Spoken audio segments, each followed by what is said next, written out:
All right, what's good, everybody? Let me get this light straight here. All right, I think that's good enough. So we're going to talk about Caleb Wilson. Man, this is a real sad story here. A 20-year-old music student at Southern University down in Baton Rouge, Louisiana. All right. I knew a girl that I dated way back in the day that went to Southern, back in Virginia.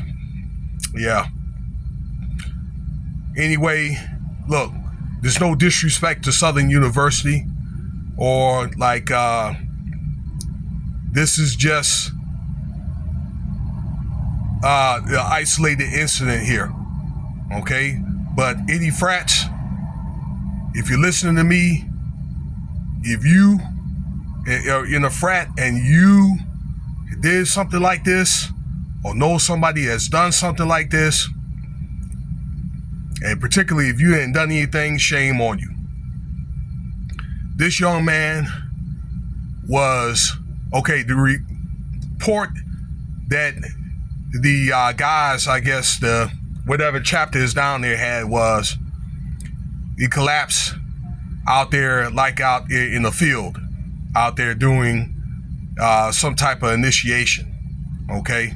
They say it's a fraternity ritual, okay? 20-year-old junior music student. Looks like he had had a career already kind of paved out, ladies and gentlemen, that he did some singing and stuff like overseas. All right. And it looks like he was on some type of TV show where he was, singing and things like that. So it looked like he was, had like a little path for him. Unfortunately, the life was cut short. Now, I looked at a few videos from different people, all right, and the local news reports, okay, when the Baton Rouge police, okay, or with the hospital out there in Baton Rouge had said otherwise, other than some type of collapse. So between the hospital and the news, that they are reporting that he had some type of trauma, like to the chest, okay? That he was punched in the, more than likely punched or kicked in the chest area, okay? And this guy collapsed and died. Now, along with that, there could be something that people had took, back 4 years ago, for they had, that bug that happened back in 2020. I'm not going to say any names or whatever, okay, or what is called. So it could have been a chance that could have attributed to arrhythmia, all right? But nevertheless, if he wasn't punched, probably if he didn't even join that fraternity at all, he would have still been alive today. That's just the bottom line, okay? But that's what this crime investigation network is saying, and I just told you that what the hospital gave told the Baton Rouge police is going to do a thorough investigation. They're going to investigate the guys that's been out there in that particular chapter, okay? And turned out the guy, okay, Mr. Wilson's father, the young man, is a police officer. So I'm pretty sure he going to pull some strings and get them guys lined up, okay? Just like, like the trainees or whatever, okay, that they get lined up during the fall or the spring, those guys are gonna get lined up, trust me. So they want to put the onus on the university, but it was an off-campus incident. So this onus may be on the Omega Psi Phi, okay, fraternity, or that particular chapter, okay, that those guys are some hot water. And this has happened before, okay? One thing I found out that was stunning, okay, I saw this off of Dr. Rashad Ritchie's site, was since 2020, it was reported it was 55 incidents. Now, in a more accurate study, they were saying that at universities, it could have been over 100, okay? people that died from these hazings from fraternities. Okay.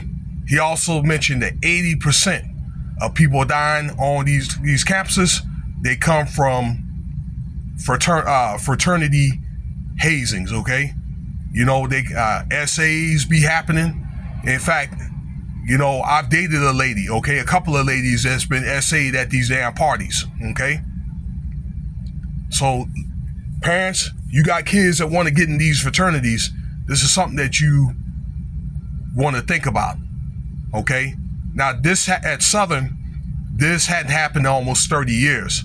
There was a guy that worked at one of the crime networks or whatever, a crime investigation out there in Baton Rouge. I think they do a segment on the Baton Rouge News out there, one of the channels, that said that his father went to Southern and was hazed almost 30 years ago, and he almost died. He lost his eyesight and had some trauma to the head. Okay, and he's been working hard to try to get most of his sight back. He's got most of it, but some of it he hadn't gotten back. Okay, when Dr. Rashad Ritchie interviewed the guy, okay? I want to give you a story, like I say, from me, because I wanted to be an Omega myself. I had 2 sponsors at my church back home in Hampton, Virginia. Shout out to the 757, okay? That were Omegas, okay? And I was going to Norfolk State, and there was University, which is a HBCU, Southern's a HBCU, and they had they had the path for me, and trust me, them ninjas won't go they won't go lay a hand on me. I guarantee you that. Now, this was my senior year in high school. Right before I graduated that spring, okay, they took a guy out to the baseball field. They beat this dude so bad, they broke his jaw on both sides. So they suspended Omegas as far as in pledging for 5 years. So by the time they came back online to pledge again, I was already in the reserve. Now, I had a few chances to grand chapter out here in UNLV, but I just didn't choose to do that.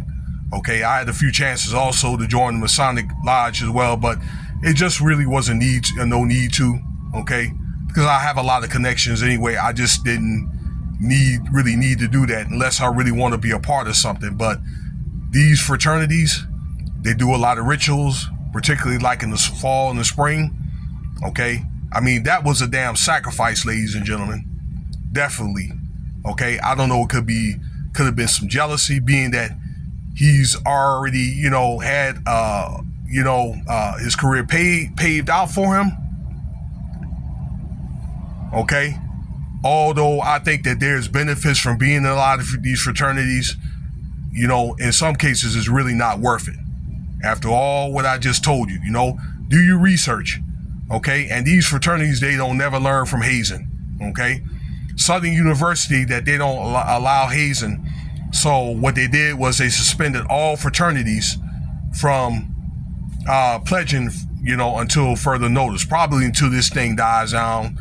The family's probably going to be settled in some kind of way, and they're probably going to end up going back to pledging again. And again, there's going to be incidents or whatever. It's not going to be the last. And the way that they look at it, these all-gone fraternities is a business. They claim you signed your name to it.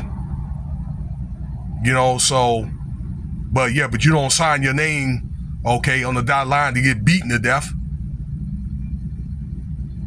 Okay? It is what it is.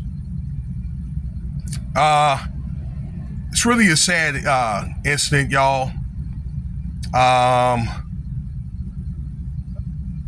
And that's just, the way that I don't know, the best way that I can put it, okay?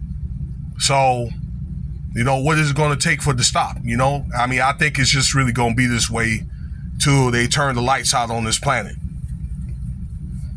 All right? Or until they just stop having these fraternities to get all together, or they'll have it to where, they're not going to be able to do any activities on campus. That's probably, I'm thinking, what's going to happen. Well, probably has to be off campus or, somewhere else to where the school is not liable. But they want to put that onus on Southern University. I mean, I just feel bad for the kid, for the young man. I mean, my regrets go out to his family, but you guys got to be careful. And even ladies, when y'all join these sororities too, because ladies, they get pimped out too, particularly like these freshmen and all that, sophomores. Okay, women, they die too. All right. When I heard about a couple of incidents out in North Carolina back in the day, where there's some AKAs out there that drowned out there in the pool back in 2002. Okay, or some women got pimped out there in one of those schools. I believe it might have been NCC, Carolina Central or Shaw, one of those schools. Don't quote me on it. All right, you just have to research it. So yeah, ladies too. And be careful about these damn frat parties, okay? Don't stay out of them frat parties, ladies. Okay, meet them outside. Meet them outside. Go home. All right, chop it up for a little bit. Go home. Don't go in that, because you already know when you go in there, you go in that room. Well, I suggest you don't go in that room unless you're ready to give it up. So that's why I say, if you don't want to do that, you know what I'm saying, then just meet them outside and don't drink anything. All right, I'm out, y'all. Let me know what you think about this video here. Cash App, $, Winston Spivey if you want to donate.